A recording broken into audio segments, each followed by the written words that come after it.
কি এতক্ষণ কই আসলা? আমি ওই যে বাবাকে শোয়ার ব্যবস্থা করে দিয়ে আসলাম, ঘুমাতে বললাম। বাবার কিন্তু মেজাজ খুব ফুরফুরা, দেখলাম খুব আনন্দে আছে। আনন্দ থাকবে না তা? আজকে দিনের বেলা দেখতে একালে দেখতাম মেজাজ কিরম আসিলি। ওরে বাপ রে বাপ, আমার বৌমারে পুলিশ ধরিয়ে লয়, আমার বৌমারে বাঁচা, আমার বৌমার কিছু হইলে আমি ফাঁসি দিব, হাবু বাঁচা বাঁচা। ওরে সোবান আল্লাহ, তোমার পুলিশে ধরছে উনিয়া, উনি যে আউটপুটটা করছে আল্লাহ বাঁচাইছে রে, আল্লাহ আল্লাহ বাঁচাইছে। বাবা কিন্তু তোমার চেয়ে আমাকে বেশি ভালোবাসে। ভালোবাসবে না আপনাকে? আপনি তো বেবা কায়দা কানুন করিয়ে লইছেন যে কি কি করলে আব্বার মনটা জয় করা যাইবে। হ্যাঁ, আব্বাই যদি কয় আজকে আসমানে সানলে নাই, তুমি তার আসমানের দিকে চাও না, তুমি বলো সানলে নাই। আব্বাই যদি বলে আজকে কেয়ামত হইবে, তুমি মোটামুটি একবারে সব কাপড় চোপড় গুছাইয়া কেয়ামতের লিগে প্রস্তুতি লইয়া লাইবা। মানে মোট কথা আব্বার একজন খাস মুড়ি দইছো তুমি। আর উল্টা মিলে আব্বা আমার কইবে এই তুই যাবি না মানুষের গ্যাঞ্জামের মধ্যে, এই সেকেন্ড সাইড লড়ালড়ি করবি না, হেই আমি করি। তাইলে আব্বা তোমাকে ভালোবাসবে না মোরে ভালোবাসবে?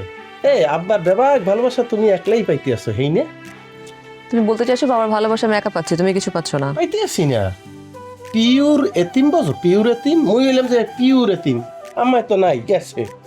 আব্বাই থাইকেও না থাকার মতো, কারণ ওনার যাবতীয় প্রেম ভালোবাসা তুমি একলা দখল করছো।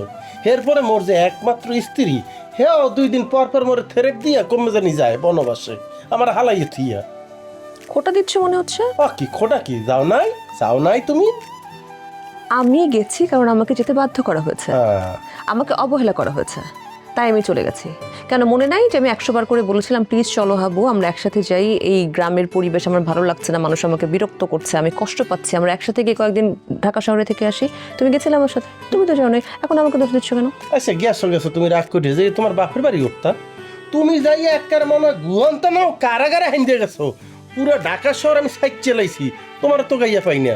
আর একটু তো পুলিশ নিয়ে আমার ঝুলাইয়া দিতে। হ্যাঁ আচ্ছা ঠিক আছে, বাদ দাও না। এখন আমি একটা জরুরি বিষয়ে তোমার সাথে কথা বলতে চাই। আমি একটা তোমাকে রিকোয়েস্ট করতে চাই, যে রিকোয়েস্টটা তোমার রাখতে হবে। কি রিকোয়েস্ট? ওই করবা সেকেন্ড স্যার আমাকে কি বিয়ে করতেই রে, মানে সতীনের সংসার করবা? হ্যালো মুই রাজি। চোখ একেবারে তুলে ফেলবো, গায়ে কেরোসিন দিয়ে আগুন ধরিয়ে ফেলবো। আমাকে তুমি চেনো? হ্যাঁ, এই চেহারার লগে এই সমস্ত কথা যায় যায়? এই আমি আসতাম সে করছি, তুমি এরকম করো কা? এখন সিরিয়াসলি কথা বলছি, কথাটা শুনবা। হ্যাঁ ঠিক আছে, কি কি বলবা? হাবু, আমি বাবার আরেকটা বিয়ে দিতে চাই। আব্বার মাঝরাইতে কি সইটছে? আসতাম স্যার আর সময় পাও না? হাবু, আমি সিরিয়াসলি বলছি। কি সিরিয়াসলি বলছি? হ্যাঁ কি সিরিয়াসলি বলছি? আব্বাই বিয়ে করলে তুই গ্রামের মধ্যে একটা ডিডি বাড়িয়ে যাবে। তো গ্রামের মধ্যে ঢিড়ি পড়লে গ্রামের মধ্যে ঢিড়ি পড়ুক, কি সমস্যা? তুমি আমি কখনো কেয়ার করি গ্রামের মানুষ নেগেটিভ কথা বললে? তোমার কি মনে হয় না যে আমি যেটা বলছি এটা খুব থটফুল একটা কথা? বাবার একজন সঙ্গী দরকার, এই বয়সে বাবার পাশে থাকার জন্য একটা মানুষ দরকার। হ্যাঁ আমি মানছি তুমি আছো আমি আছি, তুমি বাবাকে সারাক্ষণ দেখছো, আমি বাবার অলওয়েজ টেক কেয়ার করছি, তারপরে একজন সঙ্গী হাবু, যে কিনা তার সাথে বসে কথা বলবে, খাবে, একটু ঘুরবে ফিরবে, মনের কথা শেয়ার করবে, এরকম মানুষ দরকার না? মারদান, তুমি বিষয়টা যত সহজ করিয়া নরম করিয়া মাঝরাইতে মোরে বলতে আসো, এইটা আসলে আমাদের বাস্তবতা সম্ভব না। কিরকম না জানো? আব্বার রোডে গাডে বাজারে যাওয়া লাগে, মাইনে খাড়া করাইয়া করাইয়া প্রশ্ন করবে যে লেউয়াই এই বয়সে করিয়া লাইলেন। তাছাড়া ওই যে চেয়ারম্যান বাড়ি সেকেন্ড চেয়ারম্যান, তার মামু জরি মানিক বাদল, এই চেহারাগুলি কি তোমার চোখের সামনে বাসে না? আব্বারে রাজি করাইতে পারবা? আব্বা জীবনও রাজি হইবে না। আমরা চেষ্টা করব বাবাকে রাজি করানোর জন্য। হাবু, তুমি এই ধরনের কথা বললে তোমাকে তো মানায় না। তুমি এত বছর দেশের বাইরে থেকেছো, দেশের বাইরে তুমি দেখেছো মানুষ 70 বছর বয়সে গিয়েও বিয়ে করছে একজন সঙ্গীর জন্য, কারণ প্রত্যেকের একটা সঙ্গী দরকার।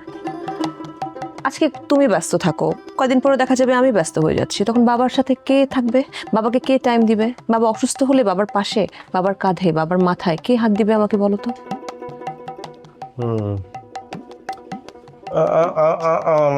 আমার মাথায় ইয়া ঢোকে না। আমি বুঝতে আছি না তুমি কি কও, আমার একটা তাউরস মনে হইতেছে। তুমি দেখো, তুমি যদি আব্বার কথা কি রাজি করতে পারো তুমি কও। ফাইন, আমি বাবাকে রাজি করানোর চেষ্টা করব। ওকে।